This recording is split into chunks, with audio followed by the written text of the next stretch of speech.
Assalamualaikum warahmatullahi wabarakatuh. Saya Muhammad Fahri Gibran dari Prodi Teknik Pertambangan.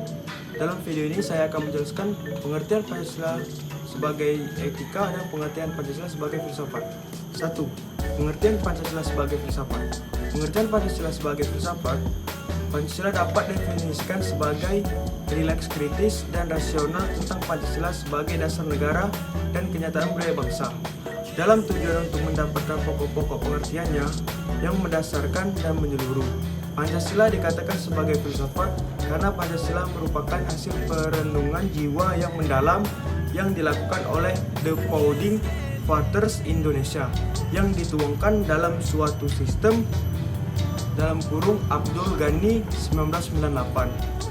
Pengertian filsafat Pancasila sebagai umum adalah hasil berpikir atau pemikiran yang sedalam-dalamnya dari bangsa Indonesia yang dianggap, dipercaya dan diyakini sebagai kenyataan, norma-norma dan nilai-nilai yang benar, adil, bijaksana, dan paling sesuai dengan kehidupan dan kepribadian bangsa Indonesia. Filsafat Pancasila kemudian dikembangkan oleh Soekarno sejak 1955 sampai kekuasaannya berakhir 1965. Pada saat itu, Soekarno selalu menyatakan bahwa Pancasila merupakan filsafat asli Indonesia. Soekarno mengalami Indonesiasasi.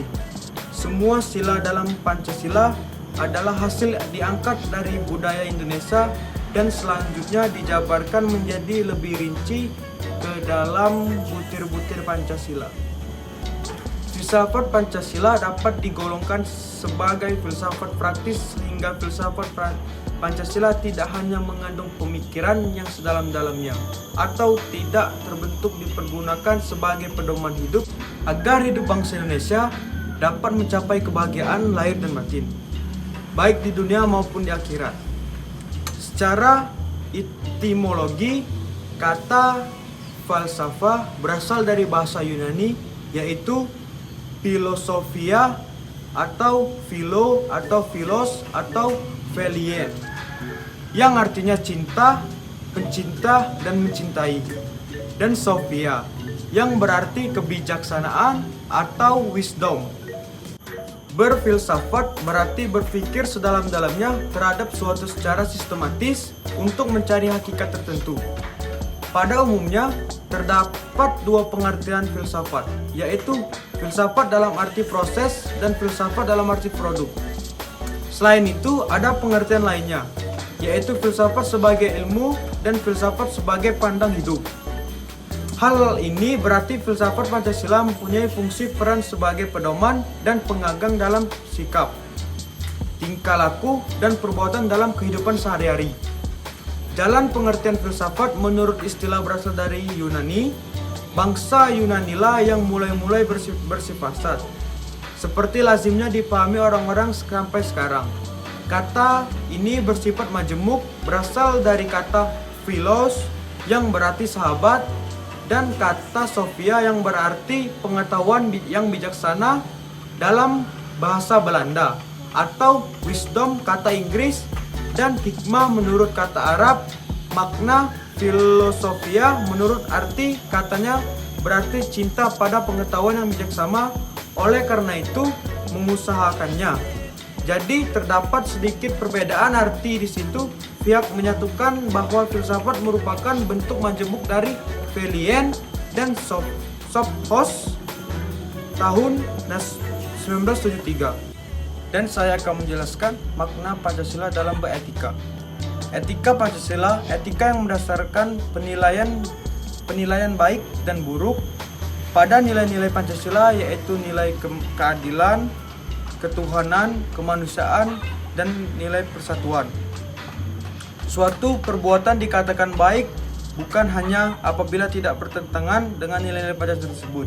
Nilai-nilai Pancasila meskipun merupakan kristalisasi nilai yang hidup dalam realiti sosial, keagamaan maupun adat istiadat. Namun sebenarnya juga nilai-nilai yang bersifat universal dapat diterima oleh siapapun dan kapanpun. Etika Pancasila berbicara tentang nilai-nilai yang sangat mendasarkan dalam kehidupan manusia. Nilai Pancasila pertama, nilai ketuhanan. Secara hierarkis, Nilai ini bisa dikatakan sebagai nilai yang tertinggi karena menyangkut nilai yang bersifat mutlak. Seluruh nilai kebaikan diturunkan dari nilai ini atau nilai ketuhanan. Suatu perbuatan dikatakan baik apabila tidak inspirasi. Bisa dibuktikan bahwa setiap perbuatan yang melanggar nilai, kaidah, dan hukum Tuhan, baik itu kaitan dengan hubungan kasih sayang antar sesama, akan menghasilkan konflik dan permusuhan. Dari nilai ini menghasilkan nilai spiritualisasi, ketaatan, dan toleransi. Nilai kedua adalah nilai kemanusiaan. Suatu perbuatan dikatakan baik apabila sesuai dengan nilai kemanusiaan. Prinsip pokok dalam nilai kemanusiaan Pancasila adalah keadilan dan keadapan. Keadilan masyarakat, keseimbangan antara lahir dan batin, jasmani dan rohani, individu dan sosial, makhluk bebas, mandiri, dan makhluk Tuhan yang terikat hukum-hukum Tuhan. Nilai ketiga, nilai persatuan. Suatu perbuatan dikatakan baik apabila dapat memperkuat persatuan dan kesatuan. Sikap egois dan menantang diri sendiri merupakan perbuatan yang tidak baik. Demikian pula sikap yang memecah belah persatuan. Nilai keempat adalah nilai kerakyatan. Dalam kaitan dan kerakyatan ini tergantung nilai-nilai lain yang sangat penting, yaitu nilai hikmah dan kebijaksanaan dan permusyawaratan. Kata hikmah dan kebijaksanaan berorientasi pada tindakan yang mengandung nilai kebaikan tertinggi. Atas nama mencari kebaikan, pandangan minoritas belum tentu kalah dibandingkan dengan pandangan mayoritas. Pelajaran yang sangat baik, misalnya pada peristiwa penghapusan 7 kata dalam sila pertama Piagam Jakarta.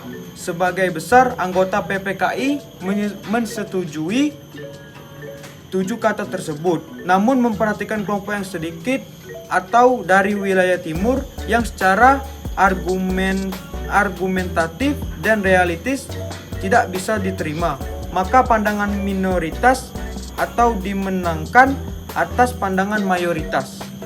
Nilai kelima, ini adalah nilai terakhir, nilai keadilan. Apabila dalam sila kedua disebut kata adil, maka kata tersebut dilihat dari konteks manusia selaku individu.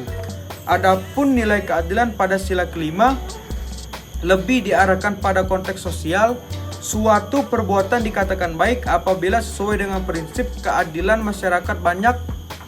Menurut Kolbrand, keadilan merupakan kebijakan utama bagi setiap pribadi dan masyarakat. Sekian dari saya, penjelasan tentang Pancasila dalam etika dan filsafat.